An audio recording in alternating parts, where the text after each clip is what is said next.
प्रेम से बोले आनंद कंद भगवान की जय। जय। गुरुर्ब्रह्मा गुरुर्विष्णु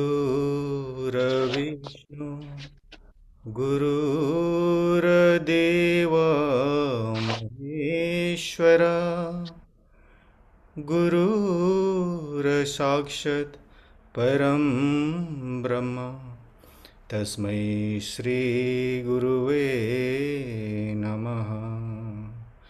बंदो गुरुपदकंज कृपा सिंधु नररूपहरि महामोह तव पुंज जासु बचन रविकरणी कर अखण्डमण्डलाकारं व्याक्तं वेनं चराचरं तत्पदं दर्शितं वेनं तस्मै श्रीगुरुवे नमः।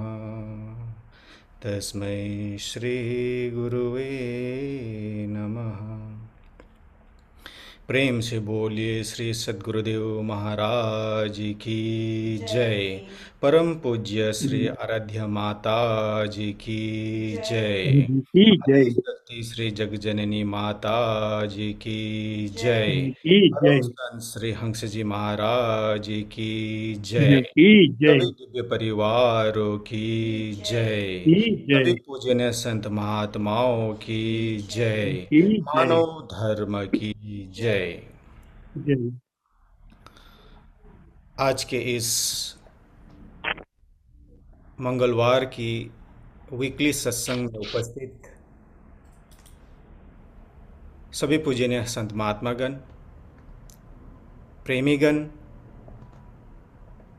डॉक्टर जेपी अग्रवाल जी और जिज्ञासु सभी को स्वागत और मेरा सादर जय श्री सच्चिदानंद। आज का इस सत्संग 2022 का फर्स्ट हफ्ते का फर्स्ट सत्संग है। आप सबको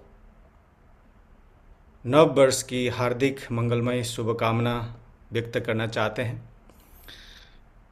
साथ ही सभी भक्तों की तरफ से हमारे पूज्य माता आराध्या जी को उनकी जन्म दिन की लाखों लाखों बधाई देना चाहते हैं और विश करना चाहते हैं हैप्पी बर्थडे माता जी।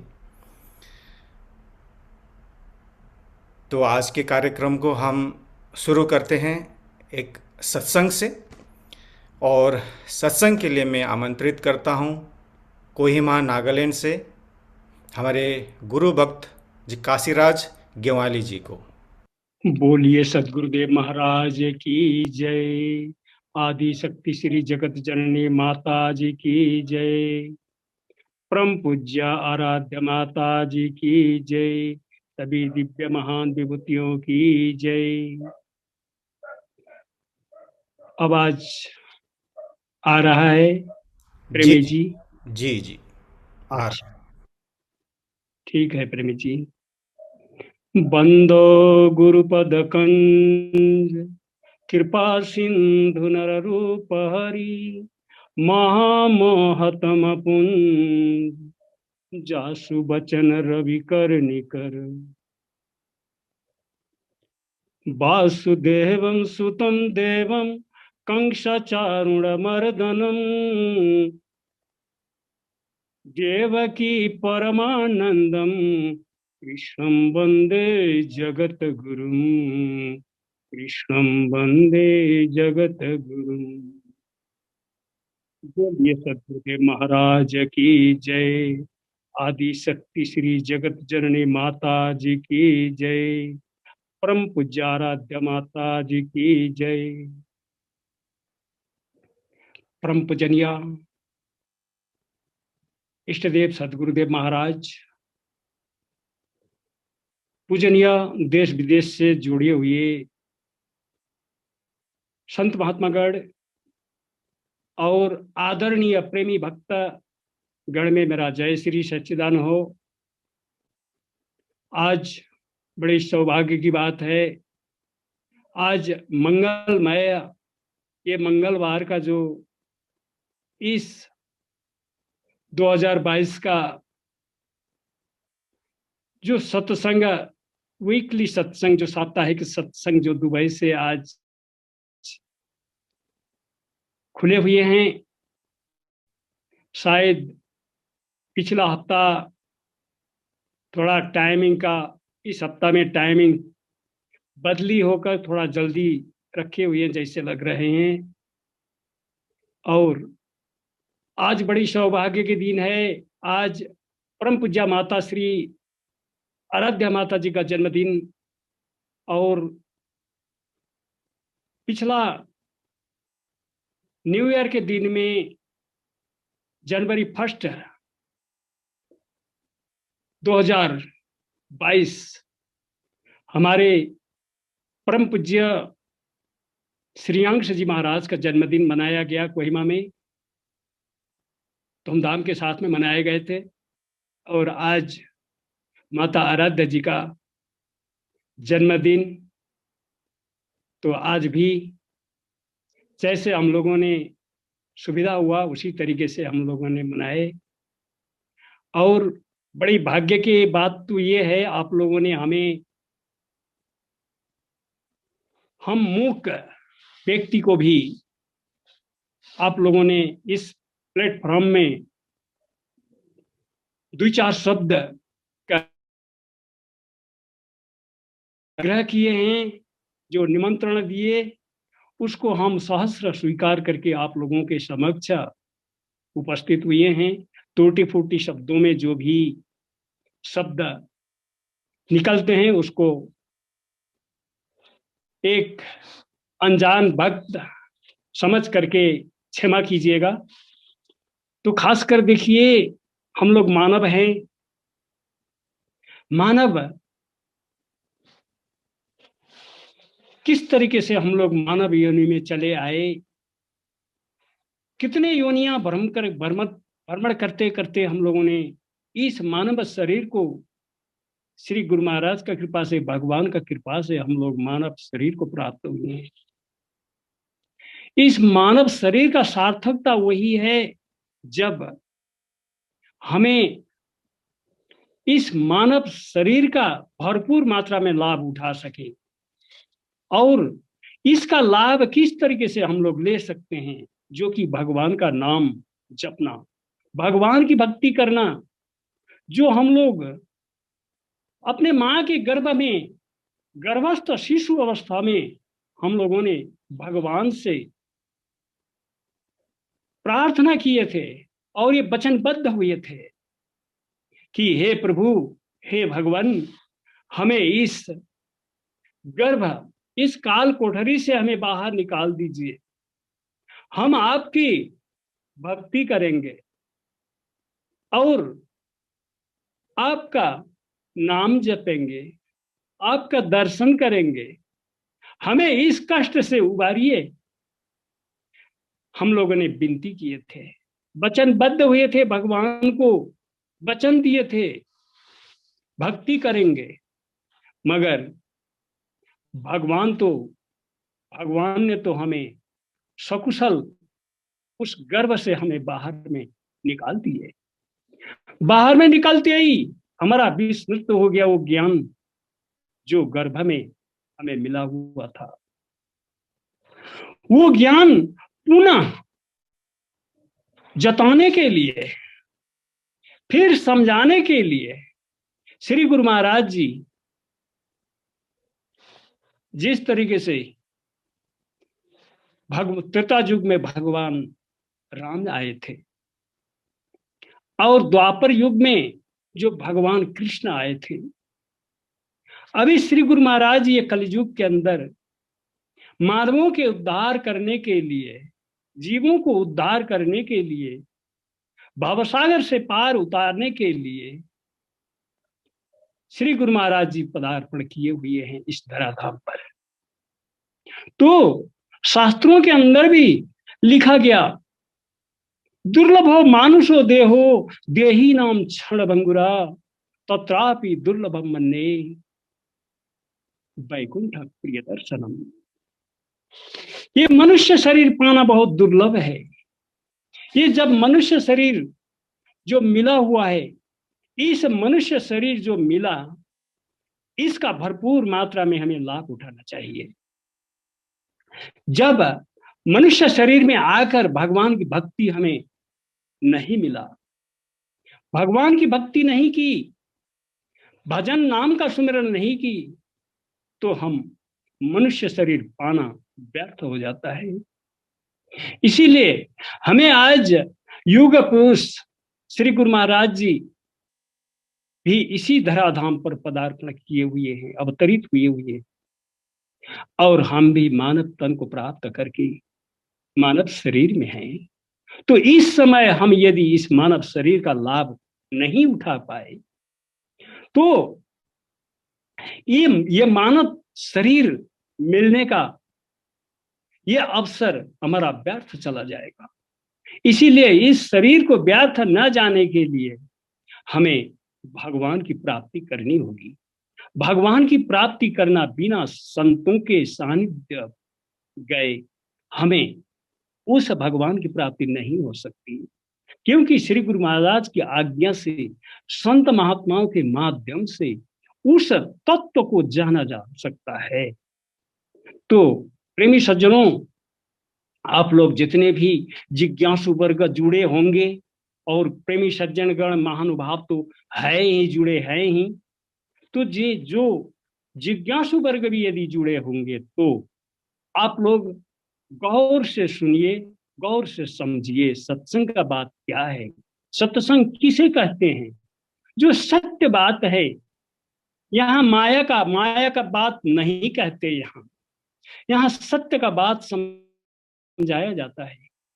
और देखिए, हम लोग मनुष्य शरीर में तो आए हुए हैं, कितने शरीर को हम लोग पिछले जन्म में छोड़ करके आए हैं। हम लोग 84 योनि भ्रमण करते करते हम लोग यहाँ अभी मनुष्य शरीर में आए हुए हैं। और ये भारत भूमि में जन्म लेने के लिए देवता लोग भी तरसते हैं, क्योंकि शास्त्रों के अंदर कहा गया कि ये भारत भूमि में जन्म लेने के लिए देवता लोग भी तरसते हैं, लालायित रहते हैं। ये भारत भूमि में जन्म होने के लिए देवता लोग भी लालायित रहते हैं और भगवान से प्रार्थना करते हैं, हे प्रभु, हमें भारत भूमि में मानव तन की प्राप्ति मिले, क्योंकि मानव तन के बिना देवी देवता लोग भी भगवान की भक्ति नहीं कर सकते। भगवान की भक्ति करने के लिए मनुष्य शरीर के अलावा दूसरा शरीर से हमें प्राप्ति नहीं होती भगवान की भक्ति। इसीलिए सत्संग में ये समझाया जाता है, कितने शरीर कितने योनियों में इस 84 के चक्कर काटते काटते श्री गुरु महाराज का कृपा से, भगवान का कृपा से हमें मनुष्य तन मिल रहा है। कहते हैं,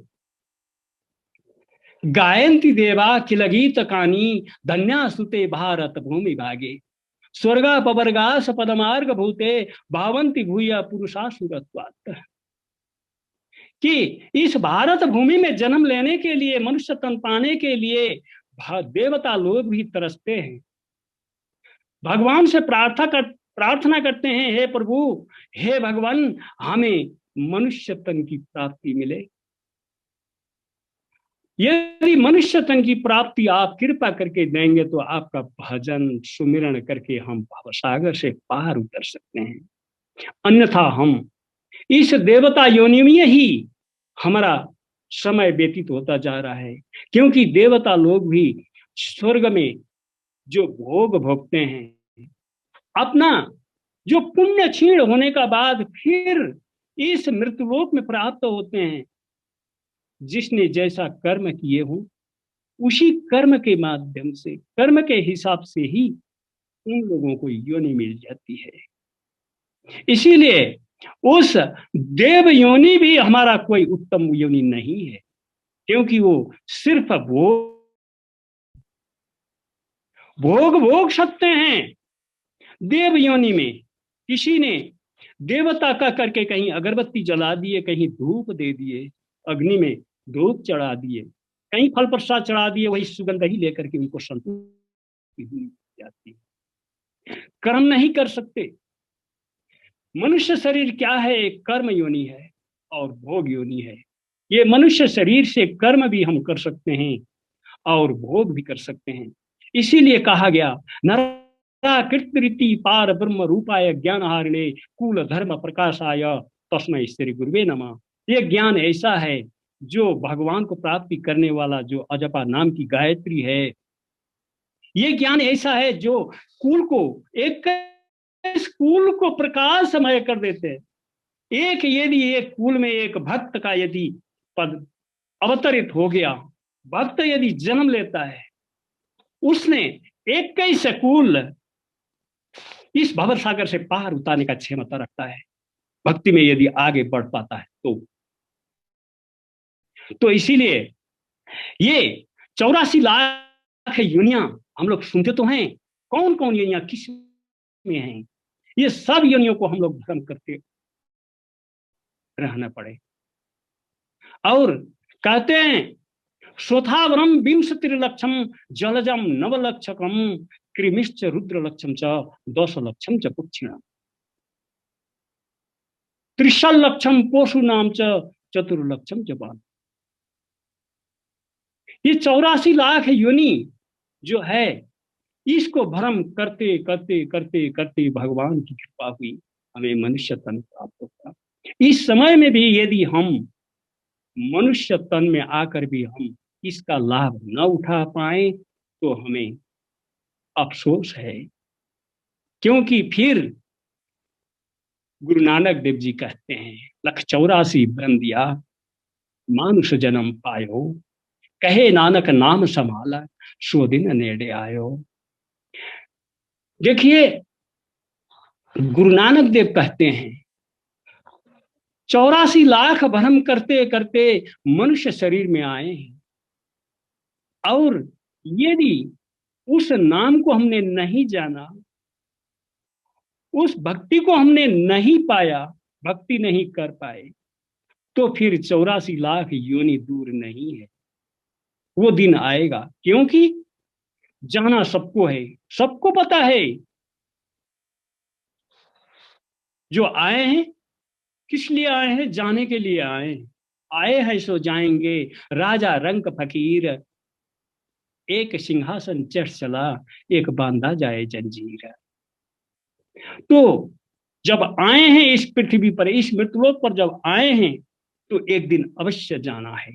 मगर जाने से पहले जाना तो है, उस जाना के बीच में एक न और डालिए।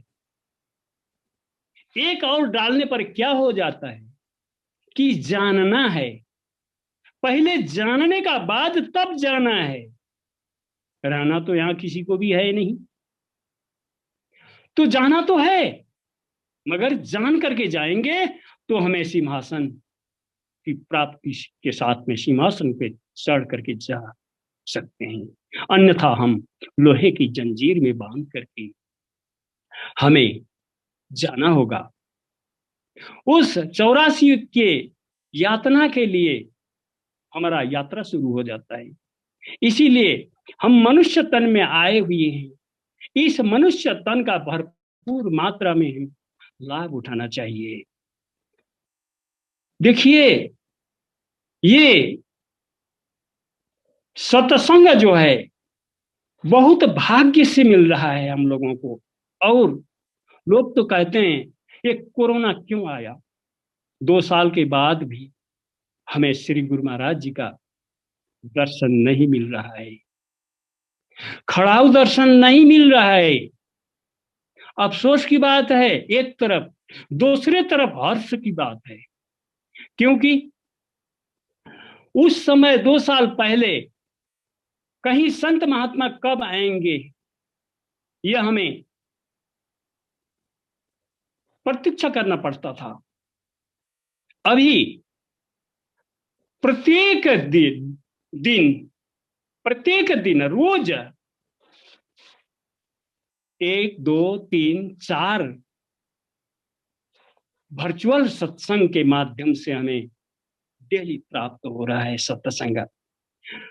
देश विदेश के संतों का दर्शन हो पा रहा है। और यदि कोरोना नहीं होता तो हम आज आप लोग इजराइल का प्रोग्राम या दुबई का प्रोग्राम, इजराइल के प्रेमी लोगों को दर्शन हमको आज तक नहीं मिला था। तो जब वर्चुअल सत्संग शुरू हुआ, तब जब जब भी आप लोग जैसे सुयज्ञ प्रेमी जी भाई जी और हमारे मीना पौडेल जी, उन लोगों को बहुत बहुत धन्यवाद है। उन लोगों को बहुत बहुत हम आभार व्यक्त करते हैं, क्योंकि हम जैसे तुच्छ को भी आप लोगों ने हमें इस 4 शब्द कहने के लिए मौका, श्री गुरु महाराज जी का कृपा से आप लोगों ने मौका दिए हैं। तो आप लोगों के समक्ष हमने 2 4 शब्द रखे हैं। जो अच्छा लगा हो आप लोगों ने ग्रहण कीजिएगा, और जो अच्छा न लगा हो तो श्री गुरु महाराज जी के चरण में अर्पण है। क्योंकि भगवान तो पतित पावन है, जो पतितों को भी पावन कर देते हैं। तो इसीलिए अशुभ को भगवान ही शुभ कर देंगे। तो मैं शायद समय ज्यादा हुआ होगा, समय का निर्धारित तो हमने नहीं पाया कितना था सीमा, तो इसीलिए हम टूटी शब्दों को यही विश्राम देते हैं। और हमारे पीछे हमारे बड़े बड़े भाई गुरु भाई जो डॉक्टर JP जयप्रकाश अग्रवाल जी हैं, जो शून्य में सुगंध उन्होंने डालेंगे। हम सब हमारे डॉक्टर सर का अमृतमय वचनों का प्रतीक्षा करते हैं। तो इन्हीं शब्दों के साथ सबको मेरा जय श्री सच्चिदानंद हो। बोलिए सदगुरुदेव महाराज की जय। आदि शक्ति आराध्य माता जी की जय। सभी दिव्य महान विभूतियों की जय। सत्य सनातन मानव धर्म की जय। और हम कोहिमा वासी संपूर्ण को जय श्री सच्चिदानंद हो। प्रेम से बोलिए आनंद कंद भगवान की जय। हमारे गुरु भाई काशी राज ग्यवाली जी कोहिमा नागालैंड से जुड़े हुए थे। उनकी अति मार्मिक सत्संग विचार के लिए बहुत बहुत आभार और धन्यवाद हम लोग प्रकट करना चाहते हैं। मुझे भी बचपन का याद आ गया, क्योंकि मैं भी चुमिकीडिमा नागालैंड में जन्म हुआ था मेरा।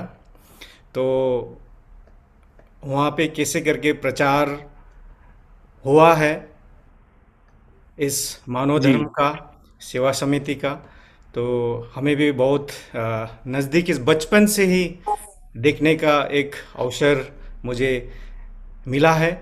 तो आज आपके सत्संग सुन के बहुत ही आनंद फील कर रहा हूँ। आपको बहुत बहुत धन्यवाद काशीराज जी। चलिए, आज जय श्री। हमारे परम पूज्य आराध्य माता जी का जन्मदिन है। तो एक बधाई सॉन्ग के लिए मैं आपको शिमला ले चलता हूँ। हमारे गुरु बहन सीमा चौरसिया जी एक बर्थडे सॉन्ग हमारे समक्ष प्रस्तुत करेंगी। प्रेम से बोले श्री सतगुरुदेव महाराज जी की जय। परम आराध्य जगजननी श्री माता जी की जय। सभी दिव्य महान विभूतियों की जय। सांचे दरबार की जय। मानव धर्म की जय।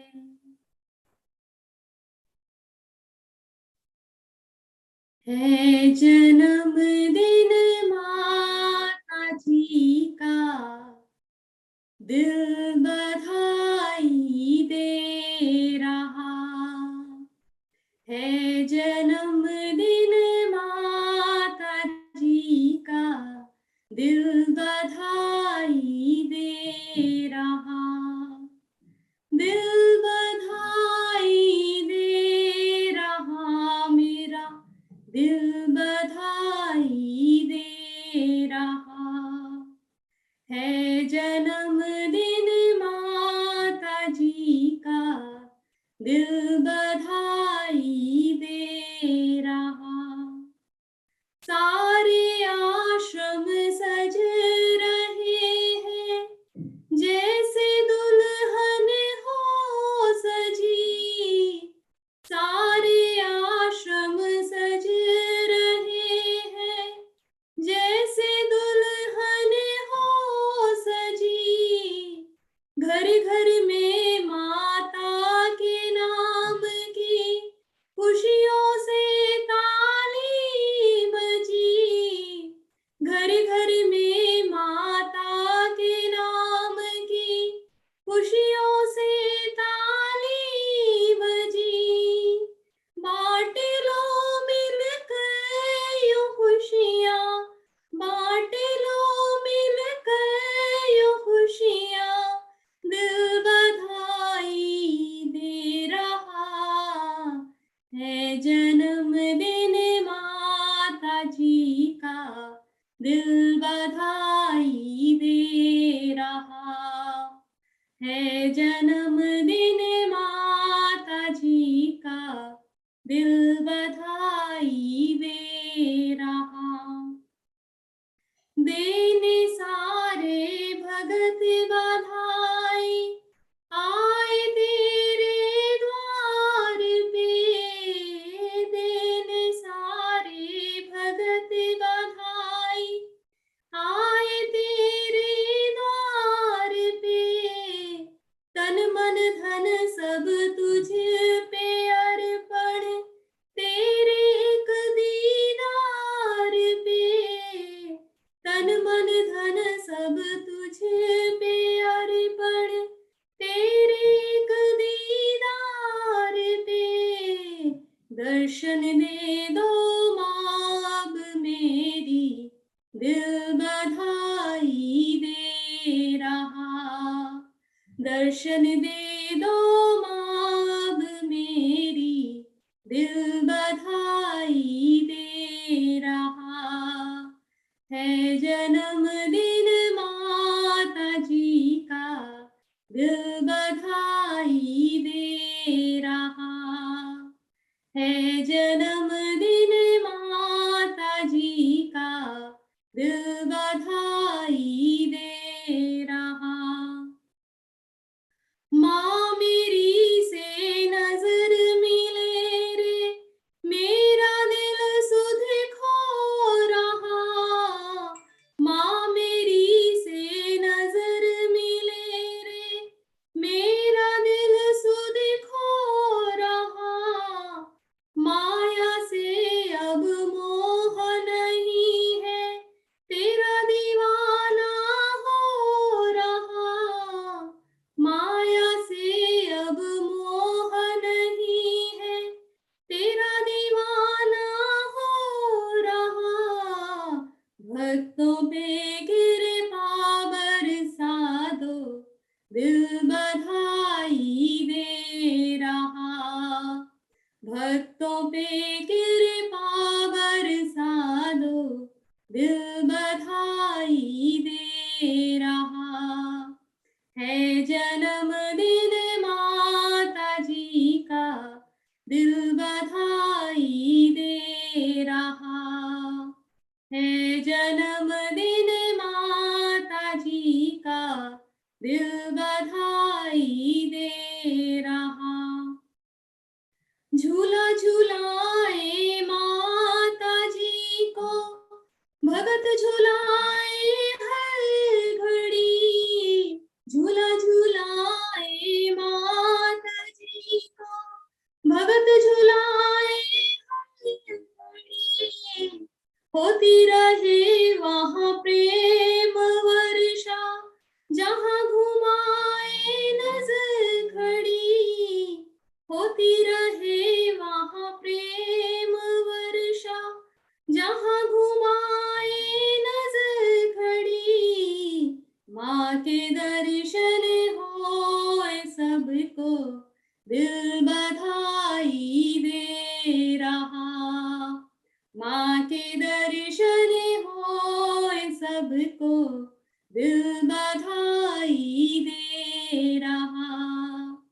है जन्मदिन माता जी का, दिल बधाई दे रहा।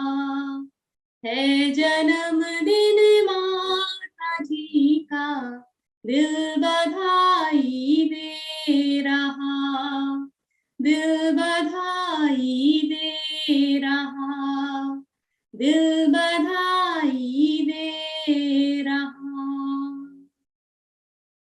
प्रेम से बोलिए श्री आनंद कंद भगवान की जय। परम आराध्य जगत जननी श्री माता जी की जय। प्रेम से बोलिए परम पूज्य श्री आराध्य माता जी की जय। आनंद कंद भगवान की जय। हमारे गुरु बहन सीमा चौरसिया जी को अति सुंदर बधाई। सॉन्ग गाने के लिए बहुत बहुत आभार और धन्यवाद। चलिए अभी उत्तराखंड चलते हैं। हमारे डॉक्टर जेपी अग्रवाल जी को मैं अनुरोध करता हूं अपना सत्संग विचार हमारे समक्ष रखने के लिए। सभी को मेरा सादर जय सच्चिदानंद। हम काफी देर से सत्संग का बधाई गीत का आनंद ले रहे थे और जैसा कि हमारे तिवारी प्रेमी जी बता रहे थे कि जब से वर्चुअल सत्संग हो रहा है खूब सत्संग सुनने का मौका मिल रहा है, पर उससे एक गड़बड़ भी हो रही है। हम उसमें से कितना सत्संग याद कर पाते हैं, अपने जीवन में उतार पाते हैं। कहते हैं एक्सेस कोई चीज हो जाती है तो उसको संभाल पाना हर एक का बस का नहीं होता है। तो जूम के द्वारा हमें सत्संग तो खूब मिल रहा है, पर हमें ये भी साथ साथ सोचना पड़ेगा उस सत्संग को हम कितना समझ पा रहे हैं, कितना सीरियसली ले रहे हैं और कितना हम उससे फायदा उठा पा रहे हैं। क्योंकि जब फिजिकल सत्संग होता था तो हम पूरी एकाग्रता से सत्संग को सुनते थे। जूम सत्संग में क्या हो रहा है, व्यक्ति काम भी कर रहा है, सत्संग भी सुन रहा है, खाना भी खा रहा है, सत्संग भी सुन रहा है। कौन देख रहा है? कोई नहीं देख रहा। तो वो जो लेवल ऑफ कंसेंट्रेशन था वो हमारा कम हो गया। इसलिए जो महत्व, जो इफेक्ट फिजिकल सत्संग का है वो जूम सत्संग का नहीं है। इसलिए हम तो ये गुरु महाराज जी से प्रार्थना करते हैं, आशा करते हैं कि जल्दी से जल्दी हमें फिजिकल सत्संग का आनंद ले। और शुरू भी हो गया बहुत से आश्रमों में, करीब करीब मेरा ख्याल तो सभी आश्रमों में शुरू हो गया फिजिकल सत्संग। हफ्ते में एक दिन होता है, उसको हमें जरूर अटेंड करना चाहिए। अगर हम सोचे कि मुझे वर्चुअल सत्संग मिल रहा है, मुझे फिजिकल सत्संग में आश्रम में जाने की जरूरत नहीं है, ये हमारी बहुत बड़ी भूल हो जाएगी। उसका इफेक्ट ही अलग है। तो फिजिकल सत्संग में आश्रम का जो साप्ताहिक सत्संग होता है उसमें हमें जरूर जाना चाहिए और वहां हमको सेवा का मौका भी मिलता है। जूम सत्संग में हम क्या सेवा कर लेंगे, आश्रम में जाएंगे तो अनेक प्रकार की सेवा का मौका मिल जाता है। तो मैं तो ये मानता हूँ कि जो सारे जो आश्रम के अंदर सत्संग होता है उसका इफेक्ट एक्स्ट्रा ऑर्डिनरी होता है। वह इफेक्ट वही है, उसकी कोई कंपैरिजन नहीं हो सकती। अभी हमारे तिवारी जी मनुष्य शरीर की महिमा सुना रहे थे। शास्त्र में भी कहा, बड़े भाग्य मानुष तन पावा, सुर दुर्लभ सद ग्रंथन गावा, साधन धाम मोक्ष का द्वारा पाए न जेहि पर लोक संवारा। कि बहुत बड़े भाग्य से मनुष्य शरीर मिला है, देवताओं को भी दुर्लभ है और ये मोक्ष प्रदान करता है का मौका है, दोबारा ये मौका नहीं मिलेगा। और कहा जो इस समय प्रयास नहीं करता है तो का सो परंत दुख पावही, सिर धुनि धुनि पचिताई, काल ही कर्म ही ईश्वर ही मिथ्या दोष लगाए। बाद में पछताता कहता मेरी उम्र, मेरी मृत्यु जल्दी हो गई, मेरे कर्म भाग्य में ही निकल लगा था, भगवान की मर्जी यही थी करके कहता है मिथ्या दोष लगाए। गलती अपनी है, दोष दूसरों पे डाल रहा है। तो यही सत्संग का इफेक्ट होता है कि जब हम सत्संग को सुनते हैं, सीरियसली सुन रहे हैं, हमारा कंसंट्रेशन लेवल ठीक है, तो हमें इस बात की ये बात समझ में आएगी कि ये मनुष्य जीवन जो मिला है ये क्यों मिला है, क्या करना है, कैसे करना है, और समय बीतता जा रहा है, ये सत्संग हमको याद कराता है। तभी तो भर्तृहरि ने कहा, भोगो न भुगता वैमेव भुगता, तपो न तपता वैमेव तपता, कालो ने याता वैमेव याता, तृष्णा ने जीर्णम वैमेव जीर्णम। हम सोचे हमने भोगों को भोग डाला, पर भोगों ने हमें भोग डाला। कितनी बड़ी बात कह रहे हैं राजा भर्तृहरि। हम सोचते हमने तप किया, तप ने हमको तपा डाला। हमने सोचा कि समय हम बिता रहे हैं, पर समय ने हमको बिता दिया। और ये सब कुछ होने के बाद कहते हैं, तृष्णा न जीर्णम वैमेव जीर्णम। हमारा शरीर जीर्ण शीर्ण हो गया, कमजोर हो गया, अशक्त हो गया, इंद्रियां दुर्बल हो गई, पर कहते हैं तृष्णा ने जीर्णम, हमारी तृष्णा, चाह, इच्छाएं, कामनाएं और बढ़ जाती है। बुढ़ापे में व्यक्ति की तृष्णा और बढ़ती है, घटती नहीं है। राजा ययाति ने जब उनकी तृष्णा शांत नहीं हुई, कामनाएं शांत नहीं हुई, तो उन्होंने अपने लड़के का यौवन मांगा। वह भोगने के बाद भी तृष्णा यथावत रही। तब कहना पड़ा कि वास्तव में कितना भी आप भोगों को भोग डालो, तृष्णा आपकी कभी शांत नहीं होगी। तो ये मनुष्य जीवन क्यों मिला है, क्या करना है, ये सब बातें सत्संग हमको समझाता है, समझ में आती है, बशर्ते हम सत्संग को सीरियसली सुने और ये महसूस करना चाहिए कि सत्संग मेरे लिए ही हो रहा है। अगर हम सोचते हैं अरे सत्संग सुना रहे हैं, लोग सुन रहे हैं, उसका इफेक्ट हमारे जीवन में कम आएगा। पर जब ये महसूस करेंगे ये सत्संग आज का मेरे लिए ही है, उस सत्संग का इफेक्ट एक्स्ट्रा ऑर्डिनरी आएगा। तो सज्जनों, आज हम लोग बात कर रहे थे रास्ते में, क्योंकि रास्ते में भी सत्संग चर्चा होती रहती है। एक शब्द आज निकल के आया, को क्रिएटर। को क्रिएटर का मतलब होता है, अंग्रेजी का शब्द है, क्रिएटर का मतलब होता है रचना करने वाला, क्रिएशन का मतलब होता है रचना। पहली बात तो हमें ये समझ में आनी पड़ेगी भगवान ने रचना क्यों की, ये संसार क्यों बनाया। ब्रह्मानंद संत कहते हैं, कामिल काम कमाल किया, तेने ख्याल से खेल बनाए दिया। ख्याल से क्या बनाया, खेल बनाया। खेल का मतलब क्या होता है, गेम होता है। जैसे अभी इंडिया साउथ अफ्रीका का गेम चल रहा है, दोनों टीम बराबर की कंपटीशन में है, तो ये रहता है भी कौन जीतेगा कौन हारेगा। जीतने वाला हैप्पी पूरे करता है, हारने वाला दुखी होता है। और हम हर व्यक्ति गेम को एंजॉय करना चाहता है, गेम खेलना चाहता है, गेम देखना चाहता है। बच्चे तो छोटे बच्चे बिना कुछ कहे ही खेलना गेम खेलते हैं, कुछ अपनी तरफ से गेम बना के खेलने लग जाते हैं। तो यह हमारे नेचुरल टेंडेंसी है खेलने की, खेल खेलने की। तो जब वो प्रभु अकेले थे, सृष्टि में कुछ नहीं था, तो अभी कुछ गेम खेला जाए। तो ये रचना गेम हुआ और इसमें दो टीम बनाई गई। एक में स्वयं प्रभु के अंश, दूसरी तरफ माया, जिसको हम इल्यूजन कहते हैं अंग्रेजी में, टेम्पटेशन जिसमें है। इल्यूजनरी माया और जीव ब्रह्म का अंश, दो टीमें बनाई गई, गेम शुरू हो गया।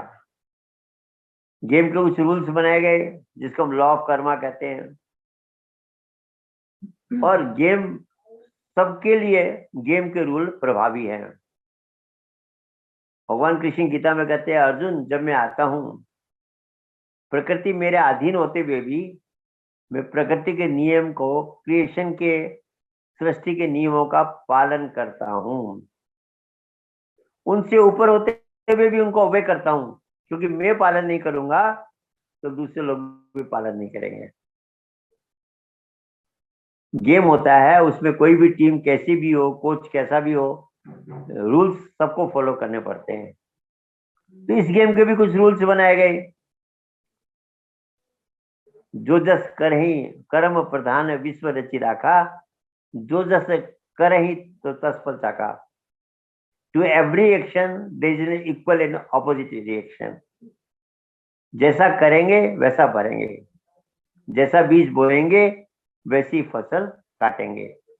ये एक लॉ ऑफ कर्मा नियम के आधार पे ये गेम शुरू किया गया।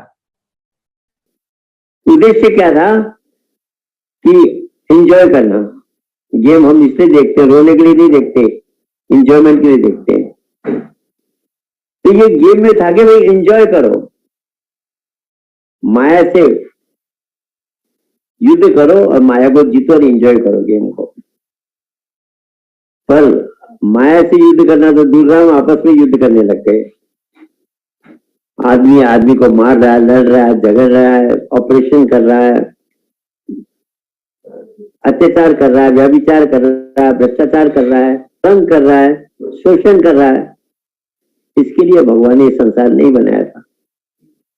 जब हम ऐसे काम करते हैं तो उसकी इच्छा के विपरीत जा रहे हैं, हम उसके प्लान के विपरीत जा रहे हैं। उसका जो उद्देश्य था एक इंजॉयमेंट के लिए, प्रेम और सद्भावना के संसार जो बनाया था, हम उसके विपरीत जा रहे हैं। और होता क्या है, जब विपरीत जाते हैं तो वह प्रकृति हमको पनिशमेंट भी देती है। पर किस उद्देश्य से भगवान ने, उसमें अगर हम सहयोग देते हैं तो वह खुश होता है। और तब एक शब्द आता है को क्रिएटर।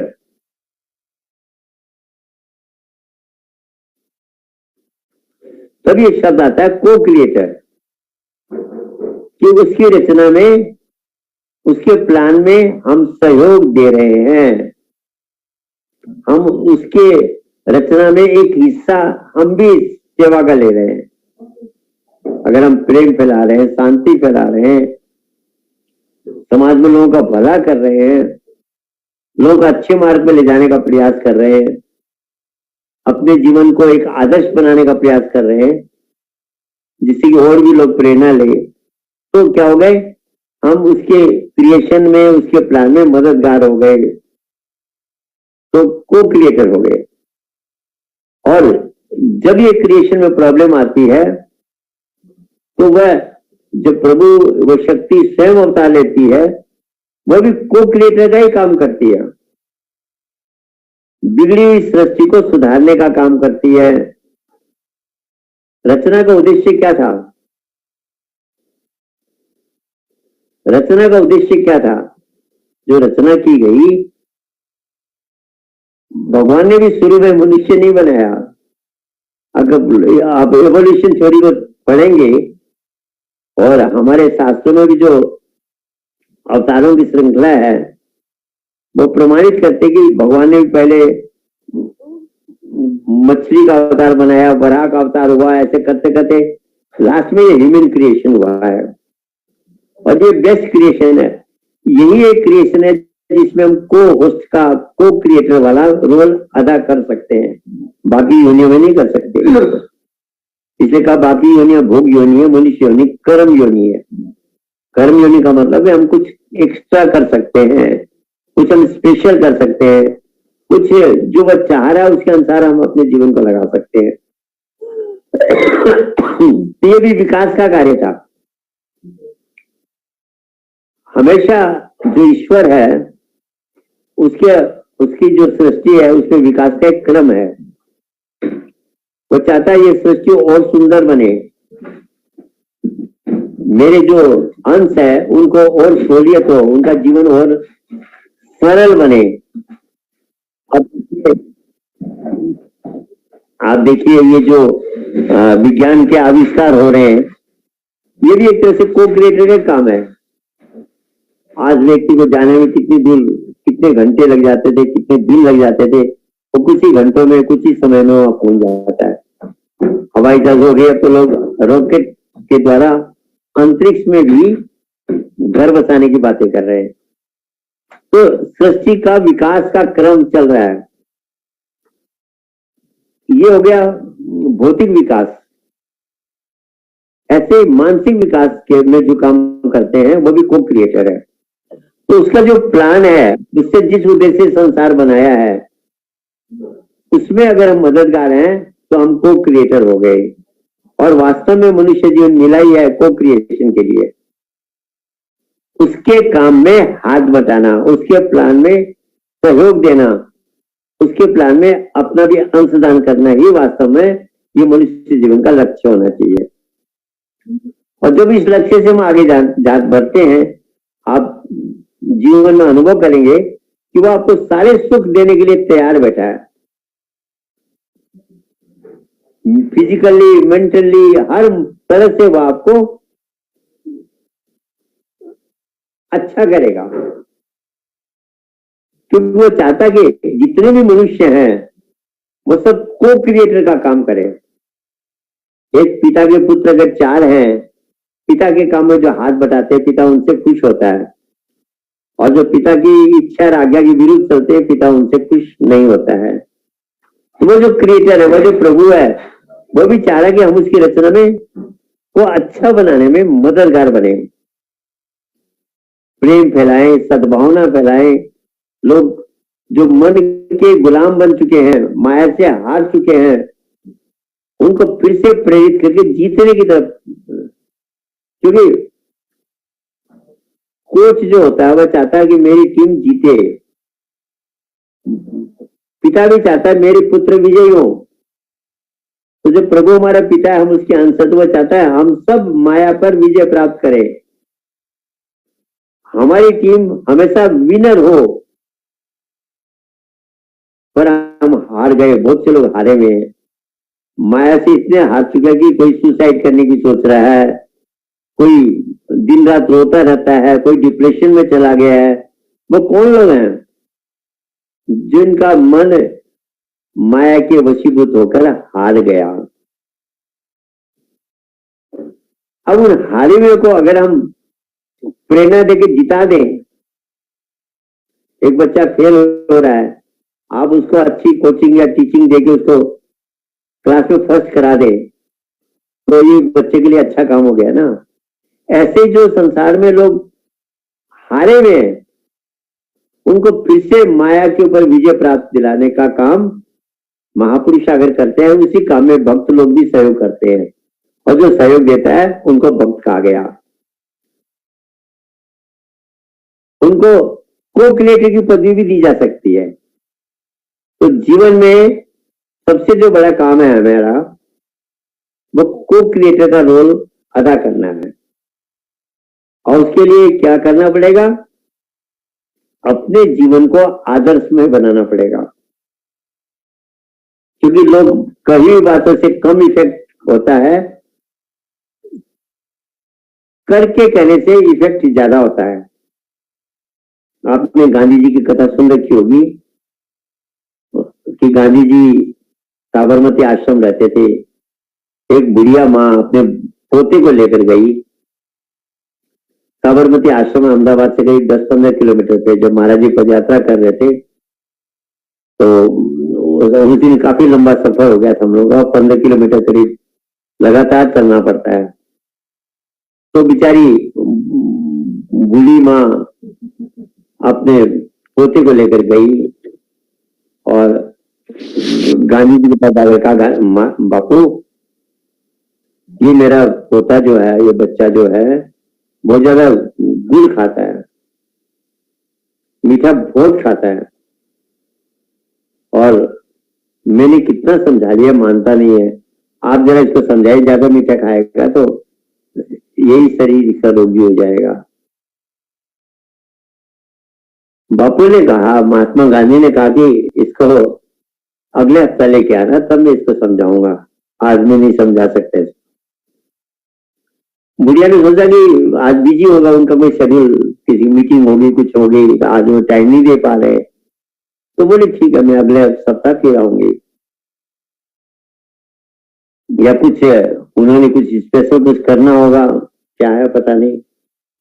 अगले सप्ताह फिर लेके गई, कहा बापू इसको समझाइए जरा।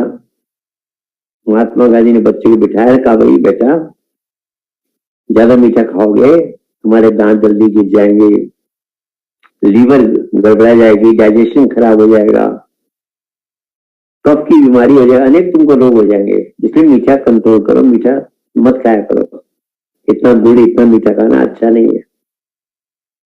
उसने कहा ठीक है बापू, मैं आपसे मीठा नहीं खाऊंगा, पर आपकी बात को समझ करके वैसा ही जीवन वैसा ही करूंगा। बच्चा भी संतुष्ट हो गया, गांधी जी की बात उसकी समझ में आ गई, तो बुढ़िया को संतुष्टि नहीं हुई। वो बोले बाबू मेरी एक शिकायत है। बोले क्या? बोले इतना तो कहना था आपको, मैं तो जब आई थी आप 5 मिनट भी नहीं लगे होंगे आपको समझाने में, आप 5 मिनट समझा देते, आप तो उसमें खाली बैठे थे। आपने मुझे 2 बार चक्कर क्यों कटाया पापा? ये मेरी बुढ़िया औरत को 15 किलोमीटर जाना 15 किलोमीटर आना, उस दिन बार आज फिर मैं 30 किलोमीटर की आने जाने के सफर कर रही हूँ। तो ये तो आपने इतनी तो बात कहनी थी आपको। महात्मा गांधी हंस के कहने लगे बुढ़िया माँ, पहले आज में फर्क है। बोले क्या? बोले पहले मैं भी बहुत मीठा खाता था, अब मैं तो मीठा खाऊं, इसको कहता कि तू मीठा मत ना खा, मेरी बात का इस पे असर नहीं होता था। जब तेने ये बात मेरे सामने रखी तो मैंने 1 हफ्ते का समय लिया, अपना मीठे खाने की आदत छोड़ी, और अब मैं जो बात कह रहा हूँ इस पर प्रभाव पड़ेगा। तब मैं कहता था प्रभाव नहीं पड़ता, क्योंकि मैं खुद ही खा रहा हूं, तो इसको समझा के क्या असर पड़ता। तो जीवन में करके कहने से बात का असर होता है। हम खुद साधना नहीं करें, खुद को क्रिएटर का काम नहीं करें, लोगों को का बुरा सोचे, बुरा करें, अपराध करें, भ्रष्टाचार अनाचार अत्याचार में खुद संलग्न हो और दूसरों को समझाएं, तो बात का इफेक्ट नहीं होता है। इसलिए अगर हमने वास्तव में को क्रिएटर बनना है तो कथनी और करनी में समानता लानी होगी, और तब हमारी बोली का इफेक्ट होगा। हम भक्ति नहीं कर रहे, हम सेवा नहीं करें, हम दूसरे कहेंगे भाई सेवा करो भक्ति करो, इफेक्ट नहीं होगा। करके कहने से इफेक्ट आएगा। और यही सबसे सुंदर मौका है, आज जैसा मौका शायद ही हमको कभी मिले। पहले बात तो मनुष्य शरीर मिला है, दूसरी बात हमें सत्संग मिला है, मिल रहा है, तीसरी बड़ी बात हमको हुआ है वो जो अवतार लेकर प्रभु आए हुए हैं, जो को क्रिएटर के रूप में संसार में प्रेम सद्भावना फैलाने का कार्य कर रहे हैं, उनका मार्गदर्शन मिल रहा है। क्योंकि जब भगवान बुद्ध ने शरीर छोड़ा तो ये था कि अगला बुद्ध कब आएगा, कैसा आएगा, तो कब मैत्री बुद्ध के रूप में आएगा। और कहा है कि वो मैत्री बुद्ध इतना पावरफुल होगा कि जितना प्रचार भगवान बुद्ध ने किया उससे भी ज्यादा उसका प्रचार होगा, और सारे संसार में मित्रता और सद्भावना को स्थापित करेगा। तभी इसको मैत्री बुद्ध कहा गया। तो संसार में मित्रता सद्भावना होगी तो झगड़े समाप्त हो जाएंगे। नहीं तो आज हम जिस स्थिति में बैठे हैं, अगर आज झगड़े प्रचुर मात्रा में शुरू हो जाए तो ये संसार बचेगा नहीं, वह सारा क्रिएशन का प्लान ही समाप्त हो जाएगा। जब न्यूटन से पूछा गया, आइंस्टीन से पूछा गया कि आप हमें बताइए, पत्रकारों ने पूछा तीसरा विश्व युद्ध कैसा होगा, आइंस्टीन कहने लगे भैया तीसरे विश्व युद्ध के बारे में तो मैं नहीं बता सकता, हाँ चौथे विश्व युद्ध कैसे हथियारों से लड़ा जाएगा ये मैं बता सकता हूँ। पत्रकार आश्चर्य से कहते तीसरे विश्व युद्ध की बात तो समझा नहीं सकते, पर कहते चौथा विश्व युद्ध कैसा लड़ा जाएगा वो मैं बता सकता हूँ। बोले अच्छा चलो चौथे विश्व युद्ध की बता दीजिए, कैसे हथियार होंगे। बोला डंडे और पत्थर से लोग युद्ध करेंगे,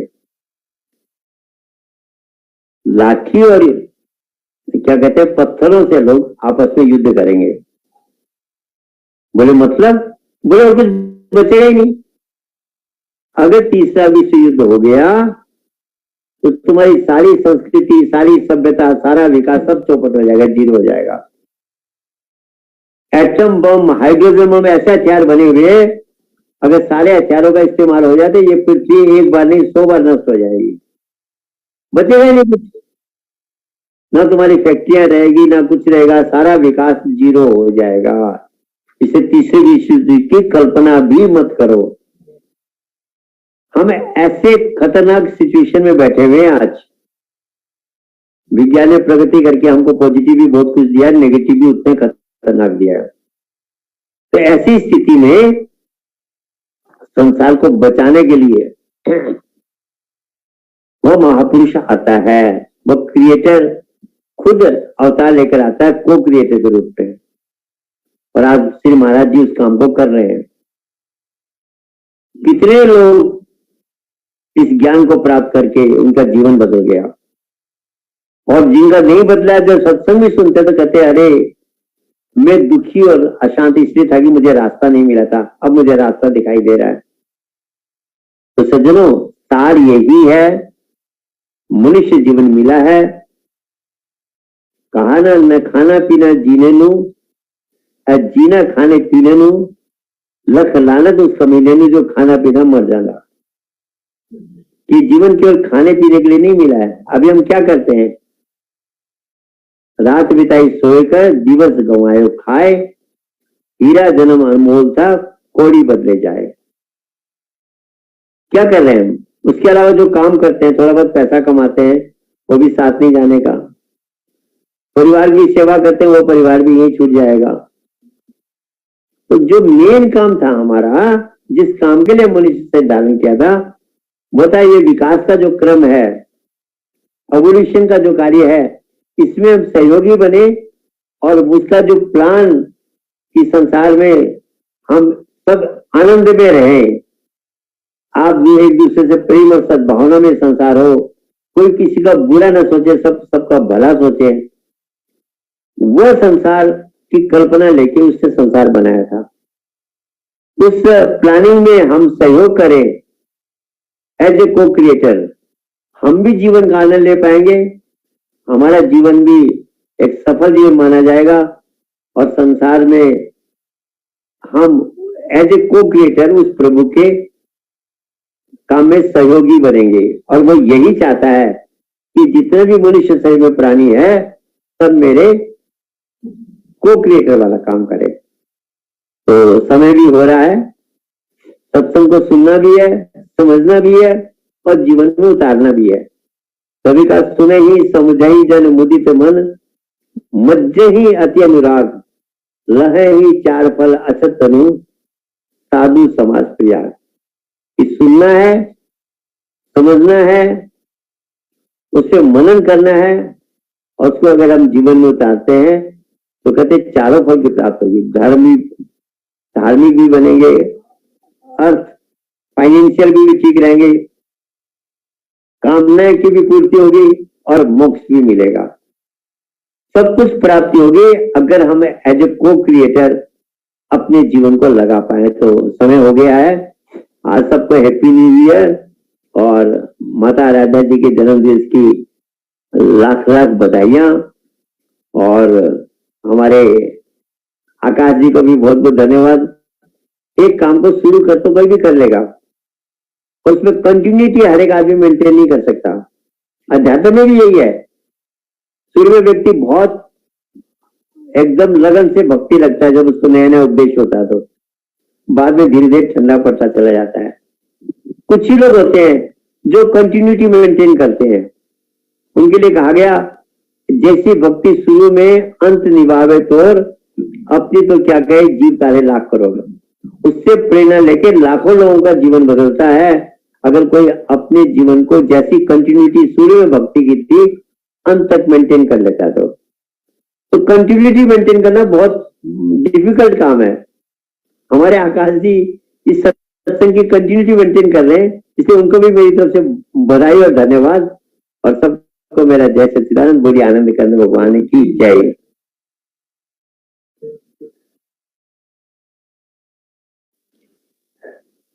प्रेम से बोले आनंद कंद भगवान की जय। जय। डॉक्टर जेपी अग्रवाल जी को अति मार्मिक सत्संग विचार हमारे समक्ष रखने के लिए बहुत बहुत धन्यवाद। वैसे ही हमारे सीमा बहन और हमारे काशीराज जी को भी बहुत बहुत धन्यवाद, और आप सभी को नव वर्ष का लाखों लाखों बधाई।